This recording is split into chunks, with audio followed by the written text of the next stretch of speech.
Dans le ciel de Toulouse, ce sont de grands oiseaux maladroits aux proportions monstrueuses.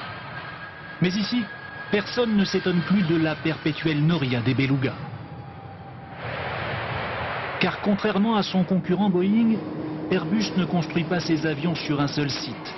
De Chester en Grande-Bretagne à Hambourg ou Saint-Nazaire, les pièces affluent des 4 coins de l'Europe jusqu'à cette cathédrale industrielle de 6 hectares où sont assemblés les plus gros avions de la gamme, les A330 et A340. Tous les 4 jours commence alors un gigantesque mécano. Toutes les parties d'un appareil sont mises bout à bout, le début d'une véritable course contre la montre. En 4 jours, il nous faut impérativement passer de ce poste à l'autre. Et le poste précédent doit aussi travailler en 4 jours. Donc on a bien une notion de chaîne, un peu comme chez Renault. Car Airbus met les bouchées doubles pour faire jeu égal avec son rival américain. Il faut 900 000 rivets pour construire un A340, mais grâce à cette machine, 30 heures suffisent à réaliser les coutures de l'avion. Sur la chaîne, tout a été pensé pour moderniser la production. 200 compagnons seulement travaillent à l'assemblage des plus gros appareils, 200 techniciens très spécialisés qui testent et retestent chacune des fonctions de l'avion.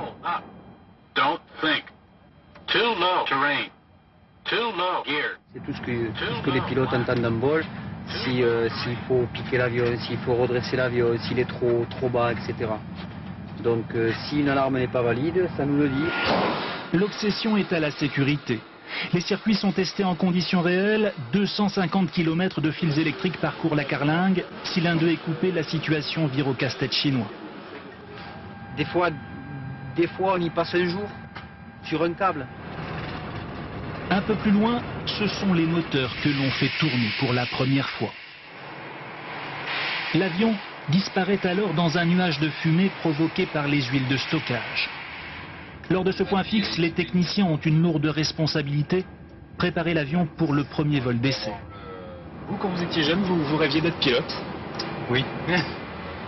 Ce qu'on aime le plus, c'est de faire rouler l'avion, de le voir vivre. Ça fait rêver, hein. C'est un premier vol programmé. Mais ces techniciens n'amèneront jamais l'avion en vol. Ce rôle est réservé aux seigneurs d'Airbus, les pilotes d'essai. Paradoxalement, l'une des phases les plus longues de la préparation des avions reste l'aménagement commercial. 3 semaines, car les intérieurs sont de plus en plus sophistiqués. Chaque passager peut regarder un film différent. Et après, il y a tous les réglages électriques du fauteuil. Il y a un repose-pied électrique. Voilà. C'est un fauteuil qui fait couchette. On est en première classe. Un confort qui se paie. 1 an après la commande, c'est la livraison de l'appareil. 700 millions de francs payés sans aucun état d'âme. Vous savez, en fait, on se sent 100 fois mieux que quelqu'un qui vient d'acheter une nouvelle voiture et qui sort du concessionnaire. Acheter un nouvel avion, c'est très agréable. Je veux dire, ça va faire gagner beaucoup d'argent à notre compagnie.